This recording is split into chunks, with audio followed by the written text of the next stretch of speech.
What's up, guys? Welcome back to the Tribe Experience podcast. I'm your host, Skyler, Kelley, and I'm here with an awesome guy in the tribe, is Zeke Wilson. What's up, man? What's up, dude? It's a pleasure to be here. Yeah, welcome to the pad. We have a nice little background here, a little office studio to chat it up. Yes, sir. We're excited to dive right into Zeke, his success, his struggles, and just getting to know him and what we can do to have him help us out in the tribe. But Zeke, before we get started, man, I always got to do this because it's pretty fun. Okay. I'm kind of an addict with Alani drinks. It's not an ad, but today we got Cherry Twist on the pod, and it's keeping me flowing through the veins right now to have this beautiful conversation with you. I'm fire away. Yeah. Are you a big energy drinker? Dude, I drank a freak ton of energy drinks during the summer. Okay. Just because I got like long days, but I've tried to wing off them now. Oh yeah. They kind of wreck me sometimes, but I'm with you on that. I try to be very, not as much during the regular course of the year. Mm-hmm. But when we do this podcast, I gotta have something through my veins. Oh, you know? for sure, dude. You gotta be energy. psyched. Yeah. What is your go-to energy drink on the doors, though? Dude, on the doors, it was like what is it called? The creamsicle rain. Oh, I know what you're talking about. I hate that one. Every stinking day, dude. It was That's bad, your favorite one? It is, yeah. It was just like, and it was bad too, because those have like 300 grams of caffeine or whatever, and it was just, it was terrible. But, if not that, dude, I love like Red Bulls.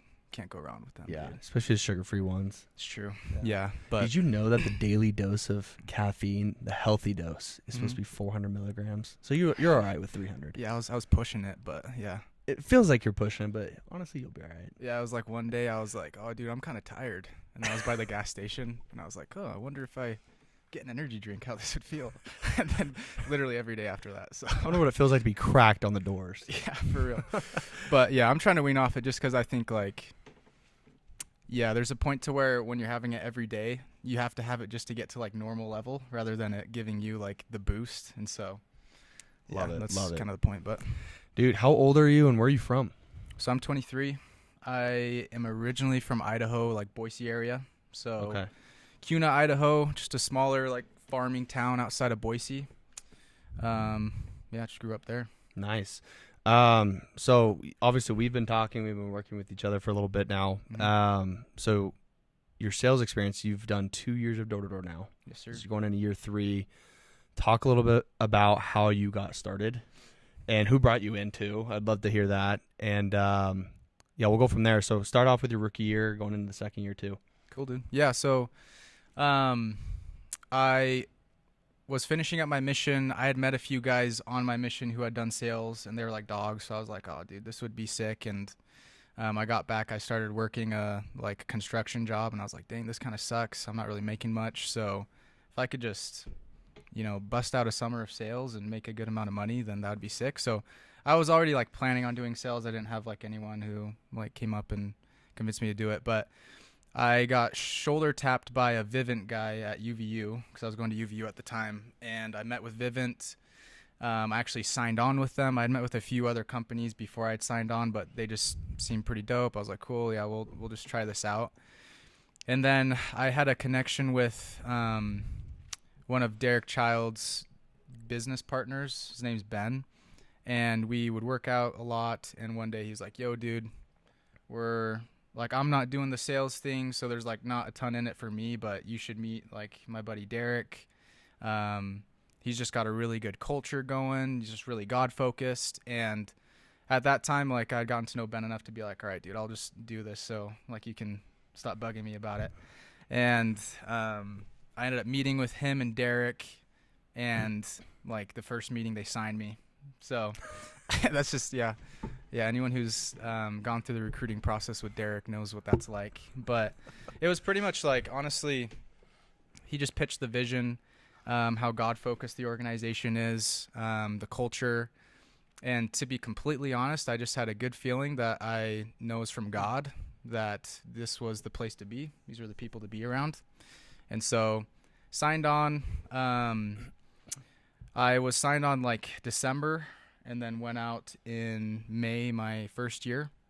You want me to tell you like? Oh, absolutely. Yeah. What did you do in revenue? Like Maybe share one thing that you struggled with your rookie year and one thing you feel like was a high successful thing for your rookie year. Cool. Along with your numbers. For sure. Yeah. So it was a 3.5 month summer. I know a lot of guys, they start out and they have like a huge learning curve. I don't know if it was because of my mission or what, but I like was kind of getting like 3 sales a day just right off the bat. And I was like, oh, sick. This is sweet. And I think a big strength for me, because I'm definitely not the most like tactically gifted person in the space or even at Hawks, but I definitely am a hard worker. And so I know the biggest thing for me was I was just knocking a crap ton of doors as a rookie. And I think for like any rookie, that's what it takes to be successful. And so I was knocking like 200 plus doors a day. And I was like, hey, I know if I am knocking this many doors that I can run into 3 people that are nice, who see bugs. We were in Atlanta, so there are bugs everywhere. And so I think that was the biggest strength. My rookie year was just working hard, keeping a consistent mindset, like focusing on the process rather than, I didn't really have a whole summer goal. So I was just like, I'm going to do my best. I'm just going to try this out. And I ended up selling around 180K that first year. I think the biggest weakness for me was because I didn't really have a goal or a focus, I wasn't as committed and I didn't push as hard as I could have at times. It was kind of like I did the minimum that I thought I could do and then I was done. So like, you know, maybe I'd hit like 4 or 5 sales by 7 p.m. and that was really good for me as a rookie, and I'd just coast the rest of the day, just kind of like mentally check out. So that was kind of rookie year. Wow. Second year, you went from 180K to what? I did 420K this Holy last year. moly. Okay. Yeah. 180 to 420 is a massive jump. Mm-hmm. Massive jump. What was the difference between that summer and the first summer? Yeah, like it ultimately came down to commitment. Like that was the biggest thing. And my commitment bled into every other aspect of my life and the sales. So most people know this, I actually committed to a golden door. And so that pushed me really hard because it was like, oh, I'm going from 180K to 650K. Like that's the goal. And so I just put in a lot of work in the off season as far as like getting my mind right, as far as tactical training. I just spent a ton of time because I'm someone where to build confidence and belief to do something like that, I need to be taking action constantly. And if I'm not, then like my belief lessens. And so I put in a lot of work. I worked with guys who have been where I want to be, like Austin Pritchard, Pat Zupik, guys like that who were either going for golden doors or had hit a golden door. And then during the summer, like it's not like the craziest thing, but I just increased hours a ton. I did like 3 times the hours. I went from like a 12 to 9 schedule to a 9 to 9 schedule. And then I ran the 9 to 9 schedule for 6.5 months. So I did improve like tactically, but the biggest thing was just like the mentality. I was constantly like visualizing, affirmating that goal, and then just working the hours more committed. I love that. So obviously it sounds like the commitment and the self-belief and the hard work you put in the off season is what is the biggest difference. Mm-hmm. I do have one question though, and I've always wondered this about people that either hit a golden door or did 1 million. I've worked with guys that did all of that. Mm-hmm. Did you truthfully the whole entire summer work 9 to 9? That's a good question. Yeah. So I actually didn't, because for 2 months I was really good, like locked in, dialed, hitting 9 to 9 every day. Was that like April, May? Yeah, so I went out in March. You went out in March. So okay. It was March, April, and then in May I got to Minnesota, and I met Derek there and the rest of our team. And I remember my first day in Minnesota, I was kind of nervous because I was like starting to throw down quite a bit in Dallas, and I was like, okay, like I know this market, I know I can do well, but right. Minnesota is a completely different beast. And the first day I did the 9 to 9, and I sold one deal. And I like racked the guy like 1,000 times for like the lowest contract value that you could get, like with the company that we were selling for. And I went to Derek afterwards. Like, that was such a humbling experience. And I went to Derek and I was like, dude, I don't know, like, if I can sell here. Like, I was supposed to come in here, throw down for the team. They see like I'm a dog, they can follow me and stuff. And he just kind of sat me down and was like, you've been rocking the 9-9 for quite a while. Like, let's work a little bit more tactically and kind of build belief again. Come to like morning meetings and stuff. And so that week I ran a 12-9 and things picked up. Like the next day I did like 7 or 8 accounts. And so it was like, okay, like we got this.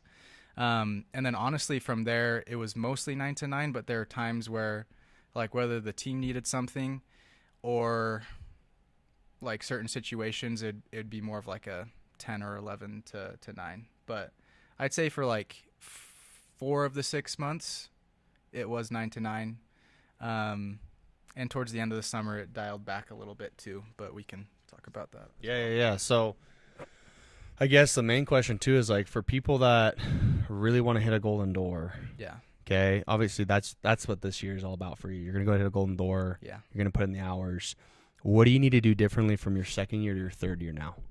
Yeah, that's a good question. Because you had a huge jump into the second year. I mean, you were close. Yeah. Right? Yeah. You were barely short. What's going to be the difference this year? So I think the biggest difference this year is, like I said, like it always comes down to commitment. And at the end of the day, there were times this last year. Well, actually, I'll start with this. Last year, I was like, okay, I'm going to start in March, and I'm just going to have a ton of time to hit this thing. So I was constantly thinking like, oh, time's on my side. And so I was planning on knocking 7 months. And so I was like, okay, well, if I hit 3K a day for 7 months, then I'll hit a golden door. And 3K kind of became like my my mark to hit every day. Yeah. But I would subconsciously like check out after I hit 3K. And the days that I didn't hit 3K, like even if I was like $500 off, that added up over time to the point to where it was like, oh crap, I actually need to be hitting like 5K now. And so, but I had kind of locked into my mind, 3K every day. So I think a big thing this year is really not really having like a benchmark, having a minimum that I need to hit every day, but really maximizing the good days that I have. Like if I hit like this, I'll have to be hitting like 5K a day this year. If I've done that, I'm not going to take my foot off the gas because I know other days when it may be a little bit more difficult and I may be struggling. I need those big days when I go above and beyond. So I need to maximize those days. I am doing a lot more training than I did the previous year, just with Golden Door guys, like Braden B. Senior, Pat, Austin. The other thing is just belief. I'm constantly building my belief. I'm doing hard things that I haven't ever really done before. And yeah, those are kind of the big things. Love it. What would be the key for you in the middle of the summer? Let's say you're not on pace for your goal, okay, 650K. If you're tracking it by daily revenue, right? Let's say you have to hit 5K a day. You're currently at a mark where it's like, oh, now I got to do 6, 7K a day. You're falling behind a little bit. What is the key for you to be able to finish the summer strong, hitting that goal? What do you got to do if you're falling behind? That's a good question. And I actually had something come to my mind about the last question that I'll answer real quick. Okay. I had said that last year time, like I was always like time's on my side. This year I'm kind of setting, I want to do it in 6 months. Last year it was like, I'll do it till whenever. Yeah. And past August I was just totally burnt out. So I'm going to put more pressure on myself this year to hit it in that period of time. So those big days are bigger so that I just kind of keep myself to that. But to answer the other question, I think the biggest thing there, and something that I did not do well at all this summer, was constantly improving every day.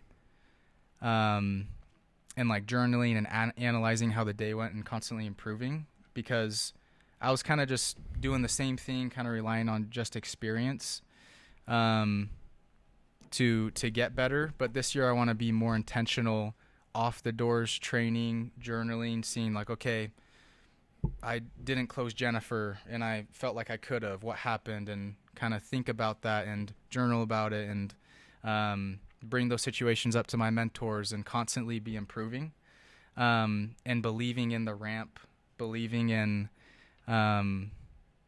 like the work that I've put in and that I am still putting in during the summer. So I think if I do fall behind, it's not something where I'm going to freak out. I'm going to stay level-headed, because I do believe that if I am putting in the actions and the training during the summer to make those 1% changes, that ultimately those 1% changes will lead into a ramp, and I'll start hitting bigger numbers.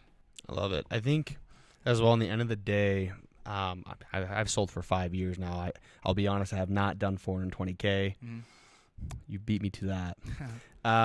But I've done 200 plus every year. Yeah.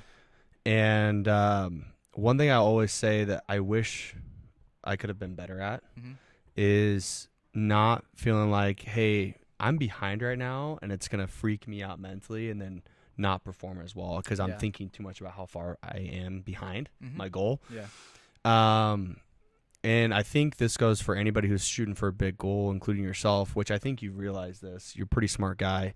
It's all about just really putting in the inputs. Oh, dude, yeah. Making sure you're just showing up to the times that you're committing to, no matter what. And then what happens in the end of the summer is that those really bad days that you had, whether it's the worst day possible and you get a 0, or you do 2K or 3K out of the 5 or 6K your goal is every day. Yeah. You're going to have huge days where it's like now you're having 8K, 9K, 10K, 15K type days. That's true. And then all of a sudden those numbers even out. Oh, yeah. And so that is something that it takes time to kind of develop that mentally and understanding like, oh, okay. So I think that's where experience can really rely on being on somebody's side who's going for big numbers. Oh, yeah. But for people that are very inexperienced, really – in the end of the day, just take it one day at a time, focus on what your inputs are, set short-term goals and long-term goals. And I think one of the best short-term goals I've ever set for myself, I've learned this from a friend and mentor who's very successful in the life insurance industry right now. Yeah. Because he used to do door-to-door. He used to sell books. And one of the things he calls he calls them like goal periods. Okay. What those are is this. If you're someone who's like, hey, I kind of have some ADHD and I cannot like, if I think so far ahead, I'm going to freak myself out. I'm one of those people. Yeah. Okay. That just happens to me in sales. He's like, okay, if you're going to knock from 11 a.m. to 3 p.m. as your lunch, and then you're knocking from 4 to dark, spend the time of saying, okay, I'm going to go 11 to 1 p.m. and where am I from there sales wise? How am I doing with my efforts? True. And then do 1 to 3 p.m. So the goal periods are like every 2 hours, maybe every 4 hours for you. Yeah. Depends on the person. So that's something I learned. The SEAL, like Navy SEALs, like I love like learning about Navy SEALs, like mindset and things like that. They have something. It's basically the same thing. It's like the next meal mentality. Yeah. It's like, dude, I can, when they're going through Hell Week, which is like a whole week where you get 4 hours total of sleep, and it's like, dude, I can make it to the next meal. And I think that's the same thing, especially when you're going for a big goal. Is it's like, you have to take it one day at a time or set those smaller goals. And I think when you are present and when you are focused on those day at a time goals, then that's what kind of brings all the pieces together, so that later in August, when it's like you may be feeling some of the fatigue and things like that, and maybe you have a day where you only get like 2K, those days before where you were completely present, completely focused, and you're like, dude, I'm just going to do the best I can today, and you went the extra mile, those deals will transfer over into those like slumps that you have. So they absolutely I definitely do. agree. That's awesome. Dude, I could talk with you all day and pick your brain. This is fun. But I do want to get through some of these other questions that I have for you. One of the things, really quick, where'd you sell your first summer? Atlanta. And the second summer was Minnesota? Well, I was in like 5 different markets, but yeah. Okay. Minnesota, yeah. Sweet. Briefly tell me, what was your best selling day? Okay. week and your summer. Cool. Yeah. So my best selling day was this year in Minnesota. I sold 18 accounts. How much in revenue? It was like 10K. Okay. So it was like a lot of bundles. So it wasn't like individual accounts, but and then what was the other ones? So what was your best week? Uh-huh. And then your best month, and then your best summer. Cool. Like just all revenue. So yeah, so a lot of guys don't really know this, but my best week was rookie year, and it was only 23K. Like that's the most I've ever done. That's okay. It means you're very consistent. Yeah, and that's something that I pride myself in is being consistent. This year the highest I did I think was like 22K, but I was like I would never go under like 15 or 16K, like a week. And when you're doing that for 6 months, it helps. That's massive for sure. And then I think my biggest month was around 100K this summer. Cool. And then your biggest month obviously was last summer, 420K. Yeah, biggest. Yeah, cool. For sure. Briefly tell me, what is your favorite thing about knocking doors? Oh gosh. Like what pushes you to be like, hey, obviously you have a big goal this year, especially. What pushes you every day to be like, I want to go out and get this done? Yeah. And go knock doors. I mean, at the end of the day, it's my why. Like that's what pushes me to knock doors, because, like, especially after doing it for 6 months, Do you mind sharing with us what your why is? Dude, yeah. I'm glad you asked, because that's another thing that going into this summer I think is going to be the biggest difference, because commitment really comes from what your why is. Like at the end of the day, if I'm 100K behind my goal and it's the end of August and I was planning to sell till the end of August, it's like, what's the why that's going to push me to the end and knock even longer? And I kind of put it into like 5 different points of what my why is. One is, you see a lot of the times like Golden Door guys, they go out, sell the Golden Door, and they use that platform as a way to like show what's possible when you believe in yourself, when you commit to something. But I think that, and anyone who knows Jacob Cole, he's an amazing example of this. But I think me hitting a Golden Door is an amazing platform to show others what's possible through God, and when you submit yourself to Him and His purposes. Because I think a lot of the industry has forgotten God, because it's very it can be very self-centered. Agreed. It can be like, oh, I'm doing this, I'm the dog, I'm him, But at the end of the day, like any of the success that I have had, I contribute it to God. And I think last summer, there were times where, I didn't rely on God as much as I should have. Not that He's going to just give me what I want because I'm praying to Him every day and reading my scriptures. But I want to show everyone what is possible through God, use that platform. The other thing is, I know the Golden Door is going to open up opportunity. So opportunity within the sales space, with recruiting, with other business opportunities, and then opportunity for my future family, just to provide for them and to help them. Like when I'm married, I can, help my wife achieve her dreams and goals with the income that I have. So, and then the other one is just becoming the person who God wants me to be. I know the biggest thing with the Golden Door is you go through really hard things and it shapes you into someone that you didn't really think you could. And then for sure my team, I love my guys. This year, we have amazing guys on the team. They're all they all push me because they're constantly wanting to learn. They're wanting to train. They have huge goals as well. So that's another thing. And then last year I went for the door, I hit 420. So I'm kind of pissed about that. So it's my redemption year. Revenge season, baby. That's another why for me is I know that I'm better than that. I know I could have hit it last year. And so I'm not gonna let that slip through my fingers. 2025 is your year. Yes, sir. I love it. Yes, sir. Gosh, we're 1/4 of the century in too. That's crazy. That's crazy. Yeah. We're almost into 3000, year 3000. That's crazy. The Jonas Brothers actually predicted that, Oh, really? Wow. Yeah, they foretold that in the year 3000 song. Dang. Wow. Have you never heard of it? No, I haven't. Wow, you've never heard of the Jonas Brothers year 3000? I might have. I mean, I might have That before. song was a hit when I was in high school Really? or middle school. Yeah. Yeah. You know, you got to catch that. You got to catch the vibes. Yeah, it's not that fruity, but I'm Hey man, the Jonas Brothers. I'm gonna give them some credit. They're a bunch of studs. okay. They can sing, man. I'll They can believe sing. Couple last questions for my man. So, Mhm. actually, follow up really quick before I get to the last two questions. Yeah. What is your projected team revenue for the summer? Service revenue. Our goal is 3 million. 3 mil. Yeah. Cool. So, and I personally think we can blow that out of the water. I like Because we that. got 3 mil some- is a lot, man. We got some dogs, dude. Like this is, like PRA is going to be insane. Everyone is training their brains out, so it's gonna be a good team. Who's a couple of your top leaders in your organization? Yeah, top leaders. We got Mr. Colton Runyon, who Okay. I run the team with. If you have to have him on the podcast at some time. Yeah, we He's will for sure. He can come freaking from dog. Texas, Yeah, right? Texas. Yeah, Texas. Yeah. Stevensville, Texas. He's gonna be Mr. Big X, the plug 2.0. Yeah. So yeah, I'm stoked to see how he does. Jeremy Nelson is another one. Okay. He's a dog. We got Dylan Childs. Dylan Childs. By the way, shout out Dylan Childs behind the camera. This Dude. guy knows how to produce a podcast, man. Bro, he is a dog. He does what it takes. He's putting in all the action right now, and so like those are guys that I can bet on. Are the guys who are acting, who are doing the thing.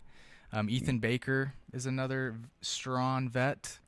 RM, he's been putting in work as well. He sold the summer before, just like Dylan. Obviously, like you're gonna be on the team. Yeah. So, dude, Skyler's a dog. It's gonna be sick.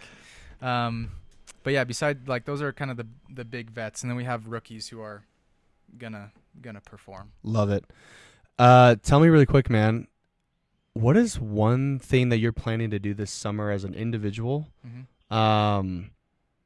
that you want the tribe as a region and your team that you're leading this summer to know that makes you different as a leader? Like specifically Yeah. with leadership? So either with leadership or sales, like I guess for the tribe and your team, like if you were to say, hey, I'm standing in front of you guys to tell you what makes me different, what do you want them to know about you?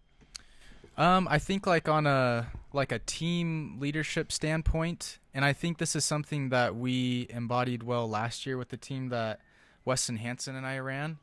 But like we will be the most disciplined team like in all of Hawks.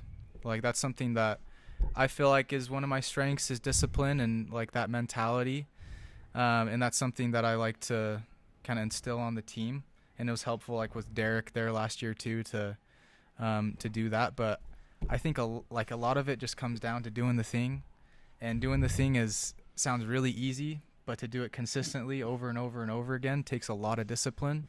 And so a team that is disciplined, they're doing the right things, they're waking up early, they're working out, they're improving in every aspect of their life, and then knocking all the hours just doing the thing. I think those are the teams that go out and produce. So I love it. What is your favorite thing about selling for Hawks? What about being part of the tribe culture really just like has you so excited to be here? Mm-hmm. And where do you see yourself in the future with them? Oh, that is a really good question. I think it comes down to like the reason why I started in the first place is everyone says culture, but no one's been around a culture like the tribe. An organization that truly puts God first all the time. And Derek leads from the front in that sense. And a culture that's just constantly willing to improve. It's not just about the money. It's not just about all these cool things that we can get, but it's improving in every aspect and actually providing impact in people's lives through God. And Hawks is an amazing example of that too. Like outside of the tribe, like Braden Roten, even the presidents of the company, like they're all just amazing people. They put God first as well. So, yeah, that's a big thing. And then where I see myself with the tribe in the future is, like I said, the Golden Door leads to a lot of opportunity. So, I'll eventually want to be a regional manager, and use that platform to recruit, to kind of build teams. Because honestly, like right now, recruiting isn't my main focus. It isn't like where most of my energy goes. It mostly goes to training my guys and developing myself for the Golden Door. But after I hit that, that'll be the main focus, is building teams, recruiting, and kind of providing that value of the things that I learned hitting a Golden Door to the guys that come into my org. So that's kind of where I see myself in the future. I love it. And actually, man, the best thing I ever learned from a mentor of mine in the sales industry is you don't have to be the best like recruiter in terms of like how you persuade people, how you convince them with your words, or what you buy or whatever, right? Really all it is how can you perform in sales and lead by example that way, which honestly probably sounds like something like you. If you're a good salesman, that's what's going to lead along the way to help people see like, hey, I want to work with Zeke Wilson because this guy knows how to sell, so he's going to train me on sales.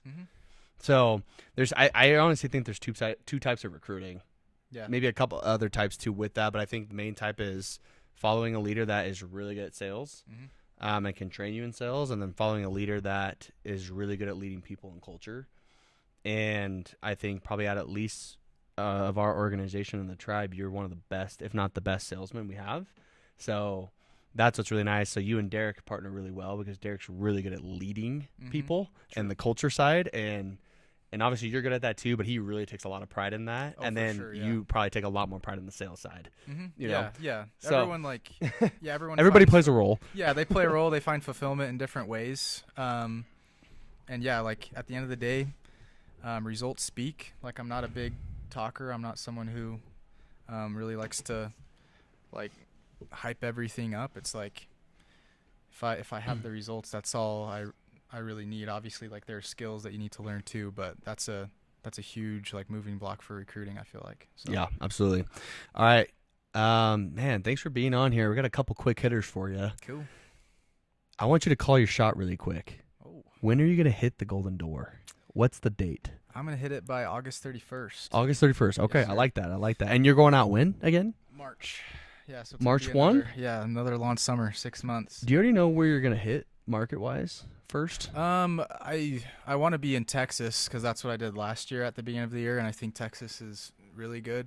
Okay. But honestly, it's not going to like really matter too much. For sure. So sweet. Yeah, we'll see. August 31, stamp it. Let's make it happen, dude. That'd be so awesome. And for those who don't know, yesterday was Door-to-Door Con, and they actually raised the Golden Door standard. Oh, I did not know this. What is it? It's $750K now. It's $750 now? $750K, and you have to have 750 individual homes serviced at least, or 1,000 accounts. So it's like bundles. If you do a bundle, like those, it counts as one account. You can't do like 1,000 accounts. Just like sell 500 homes that are all bundled and have that count as 1,000 accounts. So the bar is raised. Yeah, it's gonna make it cooler when we hit it. But I'll be honest, I thought they were gonna do that last year. Yeah. Then I realized it was still 650. But dude, I still think 650 is really hard. Oh gosh. Like, yeah. No, shout out Sam Tagger, man. This guy has changed the industry completely with how he's been raising the bar, the competitiveness culture, and he's done a really good job. I really envy the guy and following him. But 750, that's cool. I'm excited for you, man. That's a big bar, but you're gonna do it. Honestly, if there's anybody in an organization, especially who can lead from the front in sales, it's you. I appreciate that. You're gonna do it, man. Okay.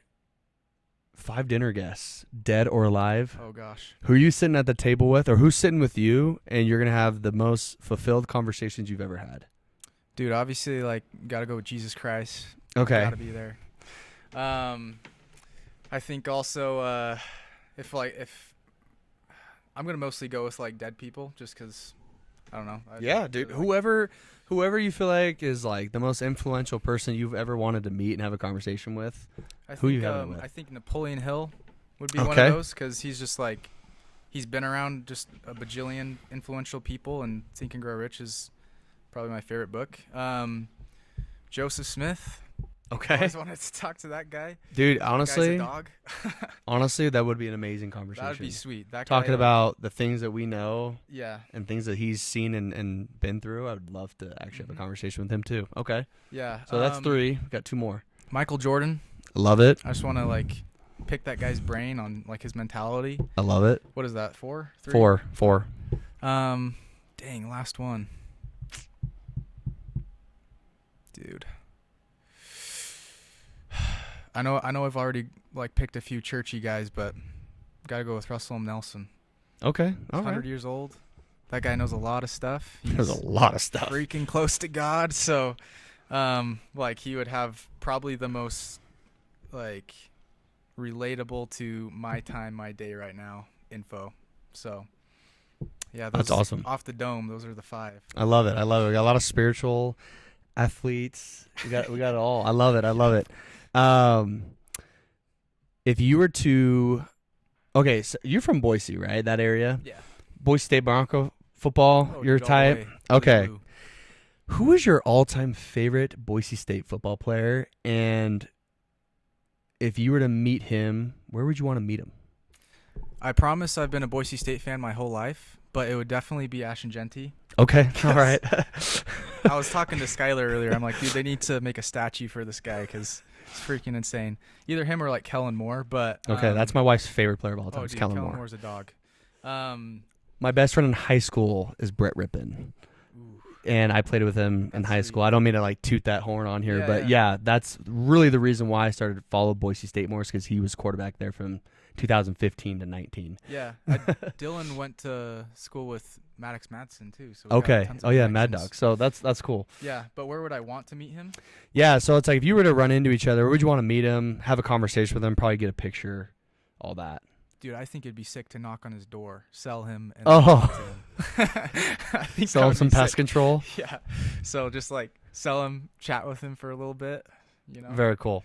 He's I got friends who are really close with football players at Boise State, Mhm. and they say Ashton Genty is one of the nicest people. Oh, dude, yeah, and he's like super God-fearing, Yes. just a down-to-earth seems like guy. Yeah, and he's totally all about like putting his team first. Like he's somebody you just have to look up to Oh, if you're a little kid, or if you're someone who's like, dude, if I want to pick an athlete to be around, Ashton Genty, man. So Dude, yeah, turn down millions of dollars just to stay at to not go to the SEC, go to Boise State, yeah, crazy, dude. for real. Yeah. And he only took like $300K cash, but he did get his rent and all that stuff from apartment, and he got a new car. Yeah. There's just some NIL That's pretty stuff I sweet. know on the inside. Yeah, that's cool. Do not confirm with me, Ashton, but that is what I've heard. But dude, last one for you. Your top 5 artists on replay right now on your phone. Who you listening to? This could be at the gym, in the car. Who you listening to? Oh gosh, that's a good question. And I've heard a lot of different weird music artists around here, so give me something that Yeah, they might be could weird. be hype. Dude, I'll always be a Kanye West fan. All right, Yeezy. Easy, dude. So yeah, he's like gym, out of the gym. I love Dominic Fike. I think his music's pretty good. I've always been a Wallows fan. They're like an alternative band. Oh gosh, 2 more. 2 more. Cage the Elephant. I'm a big like alternative guy. So Yeah, a lot yeah. of these like some like people won't know. And then besides that, oh gosh, I'll go for like a gym one. I've got to have some Metallica in the gym, dude. Oh man, So I gotta okay. Go hard, yeah. Love it. So, Dude, thanks for being on here. of course. An amazing guest. So much value in the sales side.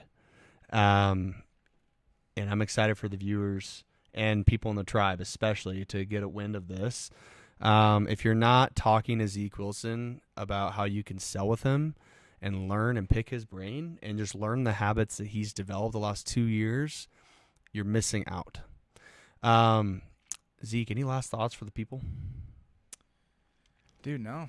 Just keep doing this thing, put it in the action.